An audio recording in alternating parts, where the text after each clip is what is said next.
కేంద్రంలో బాబు జగ్జీవన్ రామ్ విగ్రహ ప్రతిష్టాపనకై మాదిగ ఉద్యోగుల ఫెడరేషన్ ఆధ్వర్యంలో ఆదివారం భూమి పూజ కార్యక్రమం వైభవంగా జరిగింది. ఈ కార్యక్రమానికి హాజరైన మాజీ మంత్రి వేణుగోపాలాచారి, కూచాడి శ్రీహరిరావు, అప్పల గణేష్ చక్రవర్తి ఆయన చిత్రపటానికి పూల మాలలు వేసి నివాళులర్పించారు. దేశ ఉప ప్రధానిగా సామాజిక న్యాయం కోసం ఆయన చేసిన పోరాటాన్ని ఈ సందర్భంగా స్మరించుకుంటూ ప్రతి ఒక్కరూ ఆయన ఆశయ సాధన కోసం కృషి చేయాలని పిలుపునిచ్చారు. సమానత్వ సమాజ నిర్మాణంలో జగ్జీవన్ రామ్ పాత్ర చిరస్మరణీయమని, ఆయన మార్గంలో నడవడమే ఆయనకు ఇచ్చే అసలైన గౌరవం అని ఈ సందర్భంగా నేతలు పేర్కొన్నారు. మాదిగా ఎంప్లాయీస్ ఫెడరేషన్ ఆధ్వర్యంలో శ్రీ బాబు జగ్జీవన్ రామ్ గారి విగ్రహ ప్రతిష్టాపన కొరకై శంకుస్థాపన చేయడం జరిగింది ఈ కలెక్టర్ చౌక్లో. మరి ఈ సందర్భంగా బాబు జగ్జీవన్ రావు గారి సేవల్ని మనమందరం కూడా గుర్తు తెచ్చుకోవాల్సినటువంటి అవసరం ఉంది.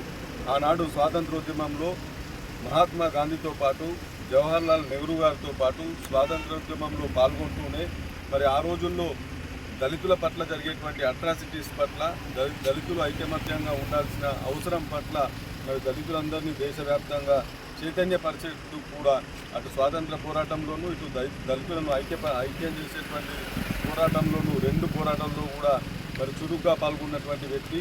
మరి మంచి విద్యాధికుడు. ఆ రోజు బెనారస్ యూనివర్సిటీ నుంచి మరి డిగ్రీ కూడా పొందడం జరిగింది. స్వాతంత్రం తర్వాత జవహర్లాల్ నెహ్రూ గారి క్యాబినెట్లోనూ, అదేవిధంగా శ్రీమతి ఇందిరాగాంధీ గారి క్యాబినెట్లోనూ కార్మిక శాఖ మంత్రిగా, రక్షణ శాఖ మంత్రిగా, ఆహార శాఖ మంత్రిగా ఈ దేశంలో తనదైనటువంటి ముద్ర వేయడం జరిగింది. ఆ రోజు బంగ్లాదేశ్ యుద్ధంలో కూడా పాల్గొన్నప్పుడు, యుద్ధంపై గెలిచినప్పుడు మరి రక్షణ శాఖ మంత్రిగా మరి మన బాబు జగ్జీవన్ గారు మరి వివరించడం జరిగింది. అదేవిధంగా అనేక కార్మిక చట్టాలను తీసుకొచ్చి ఈరోజు కూడా కార్మికులకు ఒక మంచి చట్టాలను, ఒక రక్షణగా ఉండేటువంటి చట్టాలను ఆ రోజు అమల్లోకి తీసుకొచ్చినటువంటి చరిత్ర మన బాబు జగ్జీవన్ రామ్ గారికి ఉంది. మరి అంత గొప్ప మహనీయుడైనటువంటి వ్యక్తి విగ్రహాన్ని ఈరోజు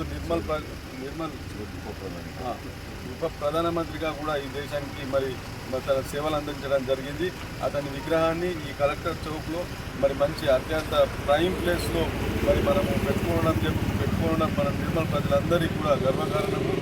మంచి ప్లేస్లో ఈ విగ్రహం పెట్టుకుంటాము. మున్సిపల్ పురపాలక సంఘం తరఫున మా పూర్తి సహాయ సహకారాలు మాదిగా ఎంప్లాయీస్ ఫెడరేషన్కు ఈ విగ్రహం ఏర్పాటులో మేము అందిస్తామని చెప్పేసి ఈ సందర్భంగా తెలియజేస్తున్నాం.